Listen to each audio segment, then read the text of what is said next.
Imaginez que vous traversiez un pont en voiture pour rendre visite à un ami. Le lendemain, vous remontez dans votre voiture pour rentrer, mais il n'y a plus de fleuve sous le pont que vous avez traversé la veille. Croyez-le ou non, c'est exactement ce qui est arrivé aux habitants du sud du Honduras lorsque l'ouragan Mitch, de catégorie 5, s'est abattu sur la région en octobre 1998. Le pont de Choluteca, que les autorités locales avaient reconstruit plus tôt cette année-là, s'est retrouvé à sec en quelque sorte, car le fleuve s'était décalé et ne passait plus sous lui. La structure est rapidement devenue célèbre sur Internet sous le nom de pont vers nulle part. Le cours de cette voie d'eau s'est modifié en une nuit. En général, cela prend un peu plus de temps. Un fleuve cessera de couler en ligne droite au moindre changement dans le paysage qui l'entoure.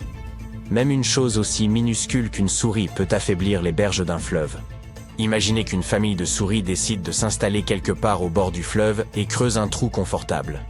Au fil du temps, l'eau pénètre dans ce trou et commence à emporter le sol meuble. Au bout de quelques siècles, le fleuve fera un coude à cet endroit. Et si vous vous inquiétez pour la famille de souris, ne vous inquiétez pas, car elle aura déménagé bien avant que l'eau n'inonde sa maison. Les choses se passent encore plus vite pour les petits cours d'eau, car leur lit lui aussi est petit. Le courant brise les pierres, le sol les absorbe, et voilà qu'un lit de rivière se forme. C'est au milieu du cours d'eau que le courant est le plus fort, et sa puissance façonne directement son lit.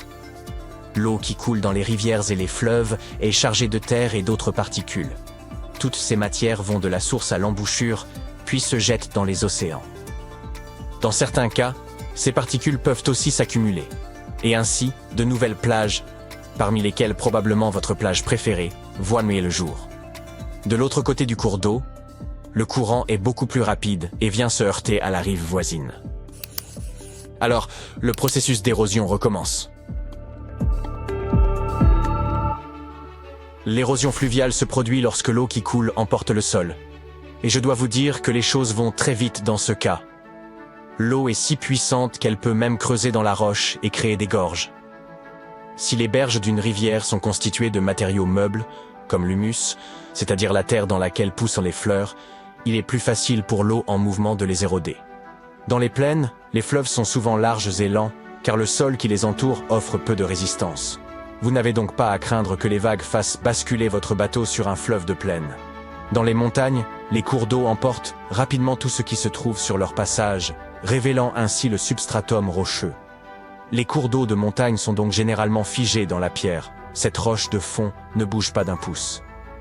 L'érosion est donc responsable des modifications du tracé des cours d'eau, mais il y a aussi les montagnes et les collines. Lorsqu'un cours d'eau atteint une montagne ou simplement un rocher, il a deux possibilités, le contourner ou le traverser.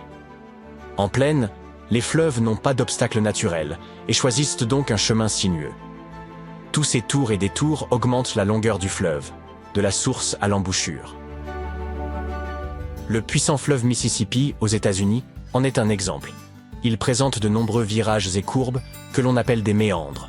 Rien qu'au cours du dernier siècle et demi, le Mississippi a changé de cours à plusieurs reprises. Le dernier cas majeur remonte à 1876, lorsqu'il a laissé la ville historique de Vicksburg à sec. 2 ans plus tard, une équipe d'ingénieurs américains est venue dans la région pour construire le canal de dérivation de Yazoo, dont la réalisation a duré 25 ans. Grâce à lui, les bateaux pouvaient à nouveau naviguer jusqu'à Vicksburg, ce qui a relancé l'économie de la ville. Ce qui s'est passé dans cette ville du sud des États-Unis au XIXe siècle est une conséquence naturelle de l'érosion fluviale. Les courbes d'un cours d'eau s'accentuent avec le temps, ce qui accélère l'écoulement. L'érosion s'en trouve accrue et les méandres se rapprochent lentement les uns des autres, jusqu'à se confondre. Lorsque cela se produit, le fleuve redevient droit du jour au lendemain, laissant un lac en forme de fer à cheval, à l'endroit où se trouvait le coude. Ce nouveau plan d'eau s'appelle un bras mort. Ces lacs d'eau stagnante s'assèchent, car ils ne sont plus alimentés par une source, ou se transforment en marécages. Dans certains cas, l'homme les utilise comme prairies humides pour l'agriculture. Le lac Chico, dans l'Arkansas, est le plus grand bras mort d'Amérique du Nord. Formé par le Mississippi il y a plusieurs siècles. Le Mississippi prend sa source dans un lac du Minnesota. Mais un fleuve peut aussi naître de la fusion de 2 autres cours d'eau, ou de la simple remontée de l'eau souterraine. Même la fonte des neiges peut alimenter un fleuve. comme l'Amazone qui puise son eau dans les Andes. Déterminer la source d'un cours d'eau peut s'avérer difficile, c'est pourquoi le débat sur la question de savoir si l'Amazone est plus long que le Nil est toujours ouvert. Ce que les scientifiques savent avec certitude, c'est que l'Amazone transporte plus d'eau que n'importe quel autre fleuve. 1/5 de toute l'eau douce qui pénètre dans les océans de la Terre provient de ce fleuve d'Amérique du Sud. Lorsque vous observez le fleuve Amazone sur une carte, vous remarquez qu'il coule du Pérou au Brésil, c'est-à-dire de l'ouest vers l'est.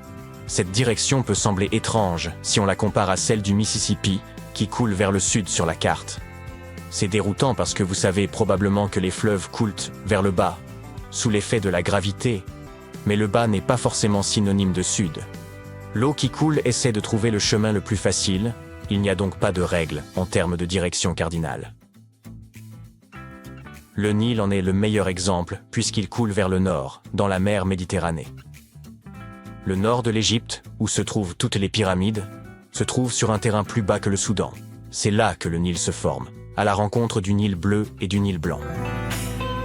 L'Aube, en Asie du Nord, et le fleuve Mackenzie, au Canada, coulent tous deux vers le nord-ouest, tandis que le fleuve Jaune, en Asie orientale, coule dans la même direction que l'Amazone, vers l'est, jusqu'à l'océan Pacifique. Ces grands fleuves sont parmi les meilleures preuves qu'un cours d'eau ne doit pas nécessairement s'écouler du nord au sud. La gravité est le seul facteur important qui détermine le sens d'écoulement d'un cours d'eau, car l'eau courante est toujours tirée vers le bas. L'écoulement de l'eau est plus rapide sur les pentes abruptes. Lorsqu'il y a une brusque rupture dans l'écoulement, des chutes d'eau se forment. Le Salto Ángel, au Venezuela, est la plus haute chute d'eau de la planète. L'eau y tombe d'une hauteur de 800 mètres. Faites donc attention où vous mettez les pieds. Dans une cascade, l'eau qui tombe peut facilement atteindre la vitesse d'une gazelle de Thomson. Mais lorsqu'un fleuve approche de la fin de son parcours, il ralentit considérablement. Le cours d'eau n'a plus assez d'énergie pour entamer les terres avoisinantes. Tous les sédiments qu'il a ramassés en chemin, comme le grès, le ralentissent. À l'endroit où un fleuve rencontre l'océan ou un lac, il se débarrasse de ces sédiments et un delta est créé, une terre riche et fertile. Le Gange, en Inde, possède le plus grand delta du monde. Large de plusieurs centaines de kilomètres et visible depuis l'espace. L'Amazone, en revanche, n'a pas de véritable delta car les forts courants de l'océan Atlantique emportent tout ce que le torrent lui apporte. La partie la plus profonde du lit d'un fleuve, qui se trouve en son milieu, s'appelle un chenal. C'est là que le courant est le plus fort, et c'est donc sur ces chenaux que les navires circulent. Lorsque les ingénieurs veulent agrandir une voie navigable, il leur suffit de creuser un chenal plus profond. Et voilà, les grands navires peuvent passer. C'est là une des façons dont l'homme modifie les cours d'eau. Nous renforçons aussi souvent les berges d'un fleuve pour empêcher l'érosion ou nous construisons des barrages qui arrêtent ou détournent le cours de l'eau. Le plus ancien barrage opérationnel de la planète remonte à l'époque des pharaons d'Égypte. Depuis des temps immémoriaux, la mer Rouge tient à distance l'Asie et l'Afrique. Elles sont assez proches pour se saluer, mais assez éloignées pour que tout passage exige une organisation rigoureuse. Des ferries assurent de la liaison, mais le moment est venu d'envisager mieux. C'est ainsi que les ingénieurs ont imaginé un méga-projet de tunnels et de ponts, destiné non seulement à relier les deux continents, mais aussi à transformer durablement toute la région. Il y a des millions d'années, la péninsule arabique s'est lentement détachée de l'Afrique, ouvrant une entaille d'eau que nous appelons aujourd'hui la mer Rouge. Celle-ci est réputée pour ses eaux d'une limpidité cristalline, ainsi que pour ses récifs coralliens qui semblent avoir été peints par un artiste d'exception. Arrêtons-nous sur un point spécifique, le détroit de Tiran. Tous les navires à destination des ports du Nord doivent venir se glisser dans ce passage étroit et très fréquenté. D'un côté, l'Égypte et la péninsule du Sinaï, âpre, dorée, ponctuée de stations balnéaires. De l'autre, l'Arabie Saoudite et la côte de Tabuk, où des collines désertiques viennent s'enfoncer dans une eau d'un bleu éclatant. Sur une carte, la distance paraît infime, presque comme si l'on avait omis de connecter deux points. Le détroit ne mesure qu'environ 13 km d'une péninsule à l'autre. Assez peu pour que, par temps clair, l'on distingue parfois la rive opposée. C'est ce goulet animé que les concepteurs souhaitent convertir en un axe direct routier et ferroviaire. Mais que cherchent-ils exactement à édifier ? L'objectif est de créer un itinéraire continu entre la péninsule du Sinaï et la côte de Tabuk. Les ingénieurs hésitent encore entre un pont, un tunnel ou une solution mixte qui combinerait les deux. La difficulté se cache sous la surface. Près du rivage, le fond est suffisamment peu profond pour soutenir de solides colonnes, mais plus au large, il s'abaisse brusquement jusqu'à atteindre environ 270 mètres, comme une abrupte falaise sous-marine. Une telle profondeur exclut les appuis d'un pont classique. Le tracé doit donc épouser le relief, plutôt que d'imposer une forme unique sur toute la traversée. S'ils optèrent pour un pont, les constructeurs poseraient sur le fond marin d'immenses tubes d'acier appelés caissons, que l'on peut comparer à de gigantesques seaux métalliques. Une fois en place, l'eau est évacuée afin que les équipes édifient à l'intérieur une base parfaitement sèche. Le béton transforme alors cet espace en piliers surgissant des profondeurs, et des grues flottantes déposent entre ces appuis de longues travées routières comme des pièces d'un puzzle. Cette méthode convient aux zones peu profondes, mais l'ancrage devient délicat en profondeur, à cause de la pression élevée, des sols meubles et de la forte houle.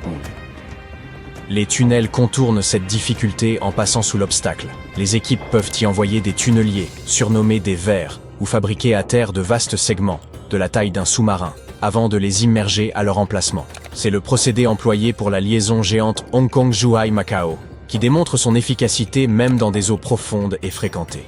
On pourrait regarder la carte et se dire « 13 km, ce n'est pas grand-chose ». Mais en réalité, l'entreprise n'a rien à voir avec le fait de jeter un énorme tronc par-dessus une rivière et d'y voir un pont. Voitures, bus et trains exigent de longues rampes progressives, sans pente brutale, dignes de montagnes russes. En ajoutant ces accès de part et d'autre, l'ensemble pourrait atteindre une trentaine de kilomètres, rejoignant ainsi le cercle des géants comme le pont-tunnel de Chesapeake Bay aux États-Unis ou la chaussée du roi Fahd entre l'Arabie Saoudite et Bahreïn. Mais l'ampleur du projet et le fond marin capricieux ne sont pas les seuls obstacles. Le climat complique tout autant la tâche. Les températures dépassent fréquemment les 38 degrés. Le béton durcit trop vite, obligeant à le refroidir ou à travailler sur des plages horaires réduites. L'acier se dilate sous la chaleur, rendant les ajustements précis pénibles. Quant aux ouvriers, ils ne peuvent rester longtemps au soleil sans avoir l'impression de cuire sur place. À cela s'ajoute l'air salin de la mer Rouge, qui attaque le métal plus rapidement qu'on ne l'imagine, imposant des protections résistantes et des inspections régulières pour préserver l'ouvrage. Si ce projet reçoit l'autorisation, il faudra compter plusieurs années de travaux. Une comparaison éclairante serait le pont de l'Öresund, entre le Danemark et la Suède. Il ne mesure qu'environ 16 km et a pourtant nécessité près de 4 ans de chantier, dans un contexte bien plus favorable que celui de la mer Rouge. Vient ensuite la question du coût. Les premières estimations avoisinent les 4 milliards de dollars, mais ce montant ressemble davantage à un point de départ qu'à une facture définitive. Au moindre imprévu, la note grimpera presque inévitablement. Un autre enjeu mérite d'être évoqué. Juste sous la surface, le détroit de Tiran abrite des dauphins, des raies, des tortues marines et même des requins, dont de paisibles requins de récifs qui glissent comme s'ils veillaient sur les splendides coraux multicolores. Ces récifs ne sont pas de simples ornements. Ils figurent parmi les plus vigoureux de toute la mer Rouge. Les scientifiques soulignent que, dans certaines zones du nord, les coraux supportent des températures plus élevées que beaucoup d'autres dans le monde, ce qui confère à ces récifs une valeur exceptionnelle en termes de résilience climatique. Cela signifie qu'une seule erreur pendant la construction pourrait charger l'eau de sédiments, et ce simple voile suffirait à étouffer les coraux, comme de la poussière sur une peinture fraîche. Il en va de même pour le bruit, le forage et le passage des navires. Les récifs ne peuvent pas s'éloigner lorsqu'ils sont importunés, contrairement aux poissons. Une fois abîmés, des décennies peuvent être nécessaires pour qu'ils se reconstituent, lorsqu'ils y parviennent. Pour limiter ces risques, les concepteurs doivent bâtir de manière à maintenir une eau aussi limpide et stable que possible. Les zones de chantier pourraient être entourées de rideaux anti-sédiments pour empêcher leur dispersion. Les engins lourds devraient éviter les secteurs riches en coraux. Certains tronçons pourraient privilégier les tunnels plutôt que des piles afin de préserver le fond marin. Chaque choix doit s'accorder avec la cartographie sous-marine, et pas seulement terrestre. De plus, l'ensemble du projet exigerait la surveillance constante de scientifiques et d'inspecteurs, chargés de suivre la turbidité de l'eau et le comportement de la faune. Au moindre signe inquiétant, la seule attitude responsable consiste à ralentir ou à adapter la méthode, plutôt qu'à accélérer et laisser le récif en payer le prix. Mais si tout finissait par concorder, le bénéfice serait considérable. Aujourd'hui, si vous renoncez au ferry et restez sur la terre ferme, la géographie se montre impitoyable. Il faut contourner tout le nord de la mer Rouge, traverser plusieurs pays et parcourir plus de 1600 km, uniquement pour franchir une étendue d'eau qui ne mesure que quelques kilomètres, à son point le plus étroit. C'est comme faire le tour complet du pâté de maison, juste pour frapper chez son voisin. Une liaison permanente bouleverserait cette logique. Les temps de trajet diminueraient, les ports des deux rives deviendraient plus accessibles, et passer de l'Afrique à l'Asie en voiture semblerait soudain aussi banal que traverser un long pont autoroutier. Sans compter l'aspect le plus spectaculaire, qui serait la vue dans le cas d'une solution hybride. Vous débutez le trajet côté Sinaï, le désert dans le dos et la mer Rouge devant vous. Au lieu d'attendre dans une file pour le ferry, vous montez sur une rampe qui s'élève tandis que l'eau scintille au-dessous. La route s'enfonce ensuite dans un tunnel sous une voie maritime très fréquentée. Puis, en peu de temps, vous retrouvez la lumière de l'autre côté, désormais sur un continent différent. La version ferroviaire pourrait paraître encore plus fluide. Vous prenez place, les portes se ferment, et le train glisse vers la traversée sans ralentissement ni arrêt successif. Il pénètre dans sa propre section de tunnel, file silencieusement sous la mer, puis réapparaît côté asiatique avant même que vous n'ayez terminé de consulter votre fil d'actualité. Pour les touristes, cela signifierait davantage de stations balnéaires, plus d'escapades du week-end, et un nouveau saut continental appelé à devenir une expérience incontournable. Pour les camions de livraison, chaque heure gagnée se traduit en économie. Même les villes voisines en ressentiraient les effets, avec plus de visiteurs, plus d'échanges et des revenus accrus. Un tel lien ne se limite pas à connecter des terres. Il structure des économies, des ports maritimes et la vie quotidienne. C'est une immense opportunité, à condition que le monde sous-marin soit préservé.